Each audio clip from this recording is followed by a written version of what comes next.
صباح الخير and good morning. Hope you are all doing fine. Today we will continue talking about microprocessor technologies. And in microprocessor technologies, we said that we had two different technologies, which is the multi-core and many-core. And we said that the multi-core has a few number of cores, whereas the many-core has several tens of cores, maybe 30, 40, 50, 60. But in multi-core, we have like 8, less than 10 cores. Then we said that inside the multi-core, we have the first try was for the dual core processor, where it contained two separate cores with each one having its own level 1 cache, and they shared the interface bus and the level 2 cache memory. So a multi-core processor implements multiprocessing in a single physical package.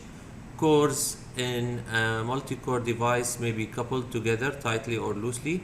For example, cores may or may not share caches, and they may implement message passing through the buses. Common network topologies are the bus ring and two-dimensional mesh and crossbar. These we are going to talk about, inshallah, in the network part as we come to the course.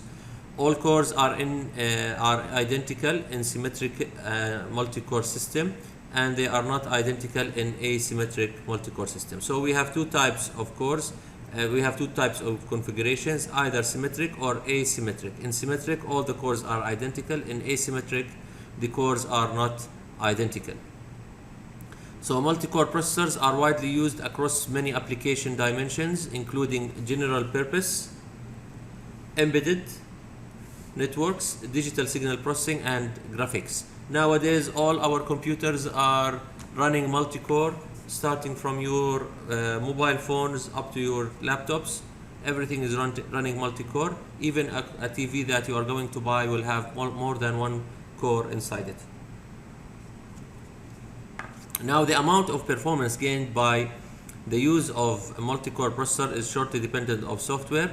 So we expected, last time we said we expected if we have two cores to get twice the performance, but what we usually get is 1.5 times.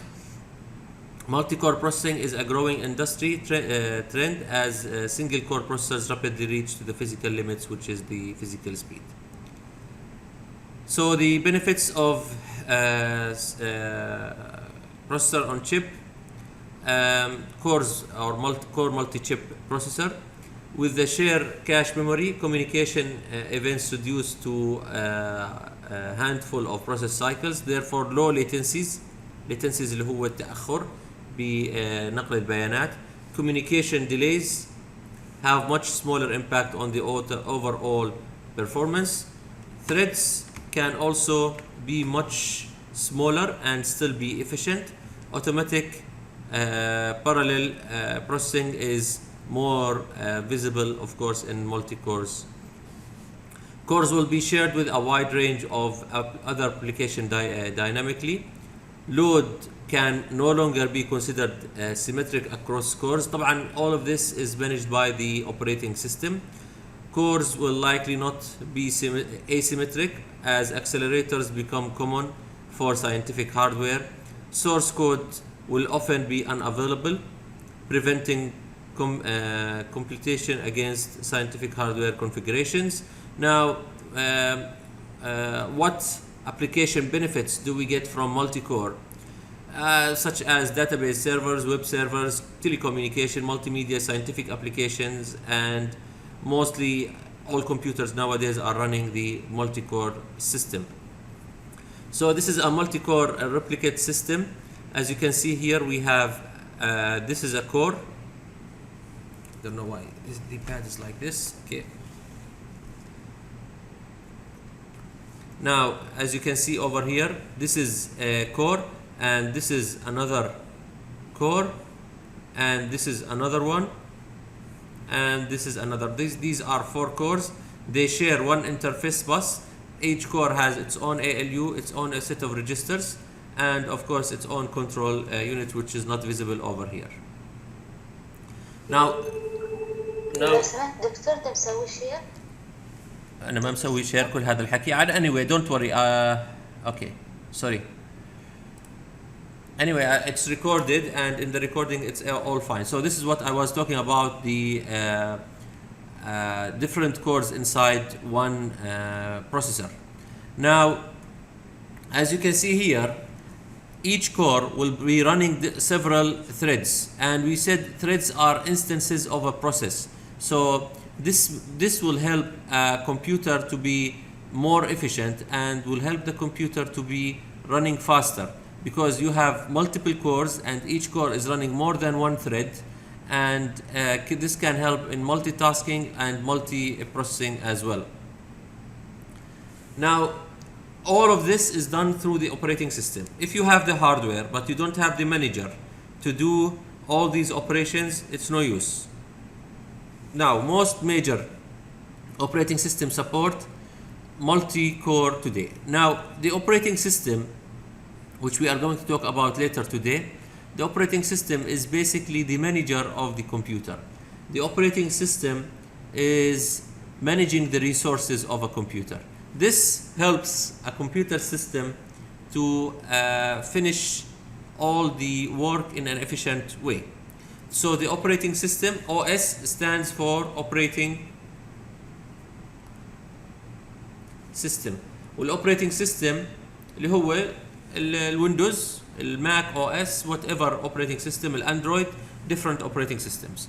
So the operating system perceives each core as a separate processor. The operating system scheduler maps threads and processes to different cores. So the operating system is the manager of all of these resources. Without the operating system, we cannot have any use of multiple cores. So examples: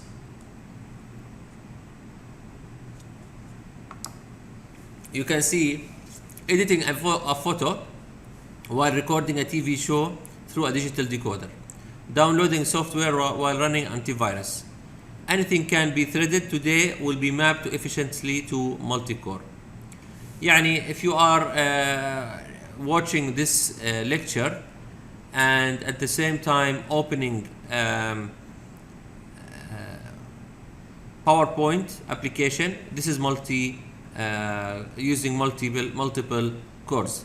For instance, I'm giving you the lecture on PowerPoint, and I'm recording using another program, and I'm opening Microsoft Teams all at the same time.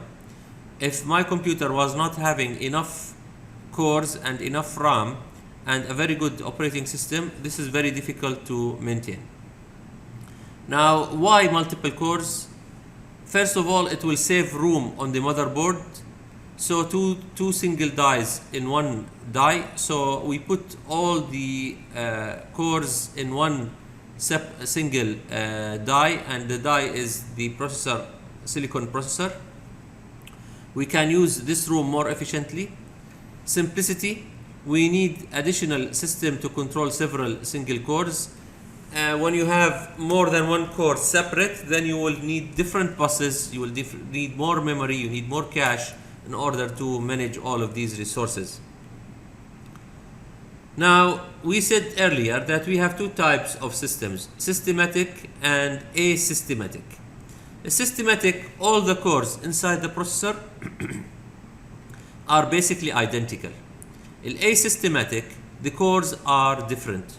Now, when we talk about systematic cores in one processor, example هو الانتل Core Duo, i3, i7, i5, all of these computers are systematic because they have, let's say this computer I'm running, it has 4 cores, all these cores are identical.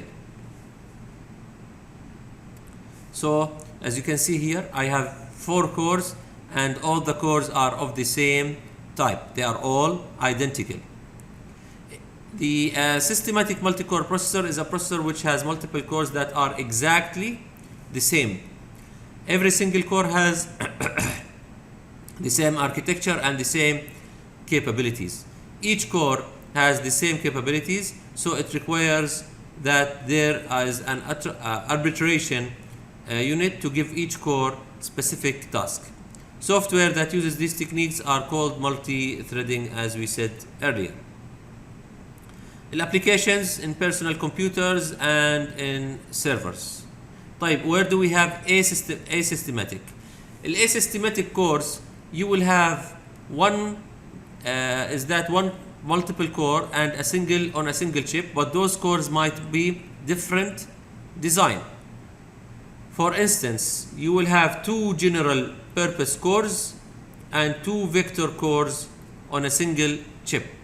Example, اللي هو cell processor from IBM.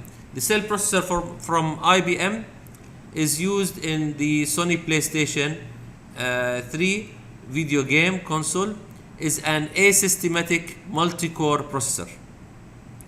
It has 9 processors, 9 cores inside the board, 1 general purpose core and 8 data processing cores. ففي عندنا 1, I think we have a figure here. We have 1 general purpose and we have 8 special purpose cores. The general purpose core, or the PPE, power processor element, okay, the power processor element is used to manage all these synergetic processing elements. So this is basically available in the PlayStation devices. You will have different processors, but these processors they need one processor that can manage all the information. So the multi-purpose core, known as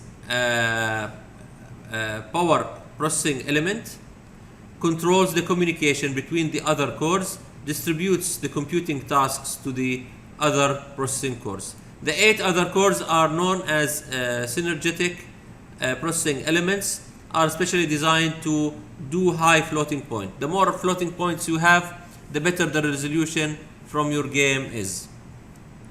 In an asystematic multi-core processor, the chip has multiple cores on board, but the cores might be different in design. Each core will have different capabilities. So again, this is the example that we talked about, where we have 9 cores. One of them is a power processing element and the other are synergetic processing elements. This is a multi-core processor also. This is from IBM. It's a supercomputer. Applications of asystematic is the TVs that you have at home. See here, Toshiba is considering the production of HD TVs using cell processors. And these cells, they have already presented a system that can decode 48 standard definitions and can be able to be used to choose different channels. So you can have 48 channels on the same screen running at the same time. Again, the PlayStation 3 is another example of the asystematic multi-core processing. Now, the advantages of multi-core: cache coherency. Circuitry can operate at a much higher clock rate than possible if the signal have to travel on chip. Signals between different CPUs travel shorter distances. These higher quality signals allow more data to be sent in a given time period. Dual core processor uses slightly less power than 2 coupled single core processors. Disadvantages, طبعا anything has an advantage and a disadvantage. Disadvantages: the ability of multi-core processors to increase application performance depends on the multiple threads within the application. Most current video games run at a frequency of 3 GHz single core processors than 2 GHz dual core processors. Two processing cores share the same system bus. If a single core is close to being to the memory bandwidth limit, going to dual core might only give you 30 to 70% improvement. Like we said earlier, when we put 2 cores, we don't get twice the performance, we get around 1.5 times the performance. If memory bandwidth is a problem, then 90% improvement can be expected. It's not a problem, then 90% of the improvement can be expected. So this is the part that was left from last week. Today we are going to talk about module 4, and in module 4 in computer implementation we are going first to talk about the operating system. Now, operating system is very important in a computer system. An operating system is the manager of your computer. Once you start your computer, you load the operating system, and if the operating system loads fast, then you say my computer is fast. If your operating system is efficient, then you say my computer is fast. If your operating system does not stuck, then you say my computer is very good. So everything is related at the end of the day to the operating system. Now, what is an operating system? So an operating system is a software layer to abstract away and manage details of hardware resources. You have the hardware, you have the applications, in the middle you have the operating system.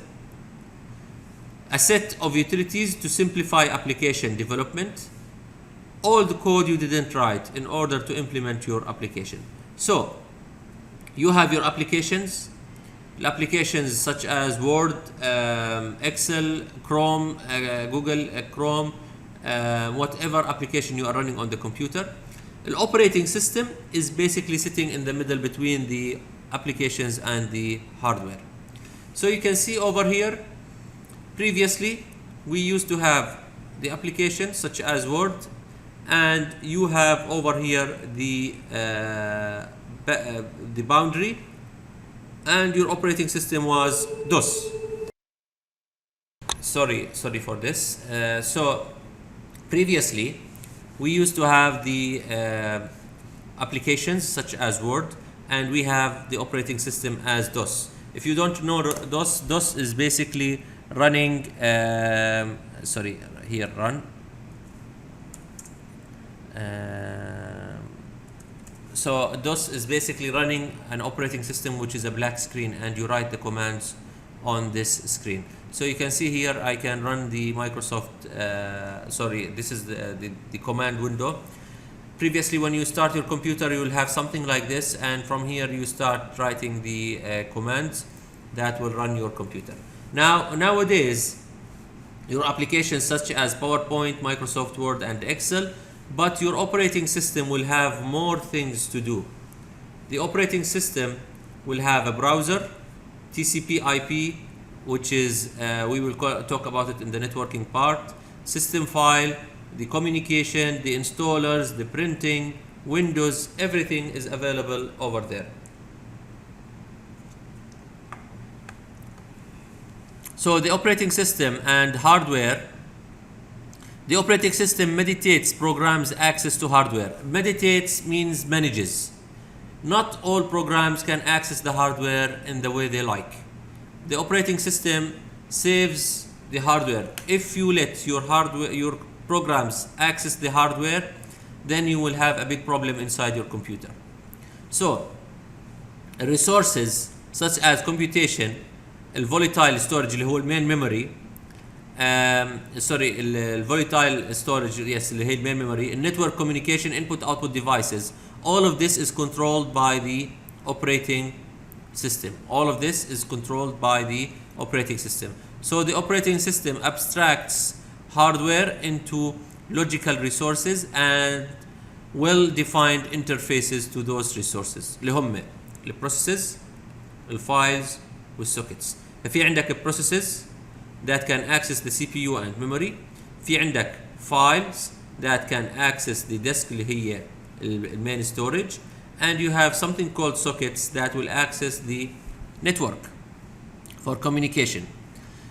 فأنت كuser you don't have to worry about all of these things. All you have to do is access the application, and the operating system will meditate the program's access to the hardware resources. The applications, the benefits of the operating systems, we have different benefits for operating systems, such as application benefits and user benefits. The application benefits such as program simplicity and portability. Program simplicity بصير البرنامج أسهل. Portability, you can move the program from one device to another. As for users, user benefits are safety. Program sees its own virtual machine, thinks its own computer. Program protects, operating system protects programs from each other. Operating system fairly multiplexes resources across the program. We have also efficiency, where share one computer access to many users, concurrent execution of multiple programs. So you will have, we as users, we have safety and efficiency as benefits, and for application developers, we have simplicity and portability as our applications. So the progression of concepts on and form factors, you can see that from the 1950 up to 2000, the computers has started with from mainframes, then mini computers, then desktop computers. Nowadays we have the handheld computers, and you can see that as we move on, most of the systems here, multi-user networked, clustered, multi-user processed. Here we have interactive and networks, and so on. So these are different concepts of the progression of form factors inside the computer system. So the operating system history, in every beginning, the operating system was, in the very beginning, the operating system was just a library code that you will link to your program. Programs were loaded in their entirely into memory and executed. Interfaces were entirely switches and blinking lights. People used to have cards, and these punch cards, they were used for saving data inside the computers. Now the operating system was also put into these punch cards. Then we started having the batch systems. The operating system was stored in a portion of the primary memory. Once you power on your computer, the operating system will be moved from the main memory into the from the hard drive into the main memory. أول ما تشغل الكمبيوتر, you see that thing spinning. This is the loading of the operating system from the hard disk to the RAM. Now the speed of this loading will basically is the speed of turning on your computer. So if you have a very fast hard drive, such as the M.2 NVMe or an SSD drive, you will have very fast loading inside your computers. That's why new computers, they are looking fast, but even if you have an old computer, you can make it faster by changing the hard drive, because this will reduce the time of booting your computer. And then came batch systems. The operating system was stored on a portion of a primary memory. The operating system loaded in the next job of memory from the card reader. So then the job gets executed, the output is printed and repeats. The card readers and line printers were very slow, and the CPU idle was much of the time, and this wasted money. معناته الكمبيوتر كان very slow because the output devices were very slow, and so the result was wasting a lot of money where your computer is not doing anything. Now then we had something called spooling. Spooling, which is disks were much faster than cards, so a spooling is simultaneously peripheral operations online. So we have simultaneous means at the same time peripheral operations online. Here we have while one job is executing, spool the next job from the card, start to read it. Of course we don't have cards anymore, but we have the same terminology inside an operating system. We have something called spooling inside an operating system. Yes, these are very important things, because they make the next job ready for the processor. So the CPU, sorry, the operating system will give the processor a job and will bring another job to be done. Once that one is done, it will throw the other one to the computer. So this can even spool multiple programs into a disk or drum. The operating system must choose which one to run next. So we start having something called job scheduling. Job scheduling is basically to understand which operation to be done next inside a computer system. But the CPU is still idle when the program interacts with peripherals. So we start having buffering and double buffering of data in order to move the data faster. In the previous class, we talked about multi-programming, and we said multi-programming is only possible where we have an operating system that can support multi-programming. Multi-programming again is running more than one process at the same time. Remember, we had a program which is a passive entity. Then we had a process which is an active program. Now the process, we will have multi-programming, which is basically running more than one process at the same time. So the increase of system utilization, multi-program OS was invented. It keeps multiple runnable jobs loaded into the memory at once, overlaps input-output of a job with a computer computing of another job. While one job waits for input-output computation, the operating system runs interactions from another job. To benefit, need asynchronous input-output devices, need some way to know when devices are done. We need to have interrupts and polling inside the system. The goal is to optimize the system throughput. Throughput اللي هو الإنتاجية. We need to get higher throughput out of our system. The optimization system throughput peripheral at the cost of response time.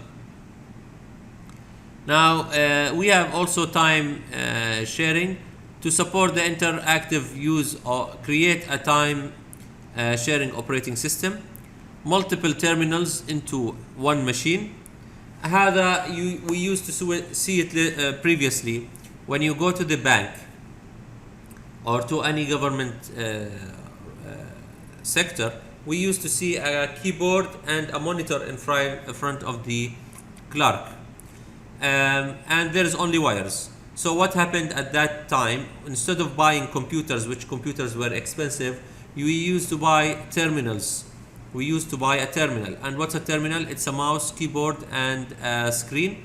And all the users, they share the same processing on the same computer. So this basically is called time sharing, where more than one user can run it. Nowadays, you can have something called cloud computing, where you do your operations and the computation is done on the cloud. We also have something called time slicing. Slicing اللي هو a slice of cheese is to cut parts of the cheese bar. So time slicing is basically divide the CPU equally among the users. If the job is truly interactive, like an editor, then can jump between program users faster, and then the users can generate the load. It permits users to interactive and view and edit and debug programs faster. So these are called time sharing in operating system. Then we have something called parallel systems, and parallel systems are used nowadays. Some applications can be written as multiple parallel threads or processes. They can speed up the execution by running multiple threads, processors simultaneously at the same time. Need the operating system language to permit for divide the program into multiple parallel activities. We need the primitives for fast communication among activities and degree of speed up detected for communication and computation. Basically, it's just having more than one core running, and inside these cores you create the threads and processes. Many flavors of parallel computers today, such as the symmetric multi-core processors, the massively parallel processors, the network workstations, computation grids. All of these still exist in the computer systems, and all of these are very commonly used. Basically, we run parallel processors. We also have something called distributed systems. We have parallel systems and distributed systems. In distributed systems, you can distribute the load among multiple computers which are geographically distributed in any place. In the 1973, we started having the personal computers. The personal computers was one sort of way to start giving people computers at home. Yes, they were expensive. Yes, they were limited, but things started. They have bitmapped display, which is something like this display. It has it move computing near the display, because previously it was very far away because computers were not portable. We started having Windows, and we started having Ethernet, which is the network cables through the phones, and then the operating systems start to begin their importance. As you know, Microsoft is one of the biggest companies in the world. Microsoft is running Windows operating system. They used to charge $300 and $400 for an operating system copy, but nowadays you can find the operating system for free. You can go and download Windows for free. You don't have to buy it. You can use it. Most of the computer manufacturers, they include the price of the operating system within the computer itself. There are many different reasons, but mainly because Microsoft is getting their money some other way from you. So we have the distributed operating systems, where your computers or your stations are located in a different geographical places. So distributed systems to facilitate the use of geographically distributed resources. So one computer may be in Sohar, the other in Saham, the other in Shnas, and so on.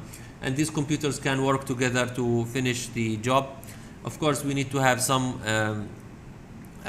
connection between them, such as internet and local area network. So the support of communication between programs, interprocessing communication messages, and passing the shared memory through network stacks. Sharing of distributed resources, hardware and software, and load the balancing authentication. So speed up isn't the issue. Across diversity to finish the job is the whole thing. Access to diversity resources is the goal. When the COVID-19 started, they had a big project to try to analyze the chromosome of this virus. So they said they needed high computational power. So there was a project that when you go to sleep, you run a program, and people from other places can use the resources to run their code on your program in order to fast speed the understanding of this project. And if you have a lot of workstations, then that will contribute very well to this cause. I'm not sure if it still exists or not, but this was a few months back. We have also something called embedded mobile computing operating systems. Now, when you run your router, there is an address where you access it, and you will enter an operating system where it helps you to change your Wi-Fi username and password, your Wi-Fi network name. Your webcam has the same function. Your mobile phones, all of these devices, they run operating system. So cheap processors embedded everywhere. How many are with us now? We have a lot of processors, typically very constrained hardware resources, slow processors, very small amount of memory, no disk, typically no dedicated application, and limited power. But basically these things are changing very rapidly, and nowadays all of these things, they have their own operating systems. So I will stop over here for today.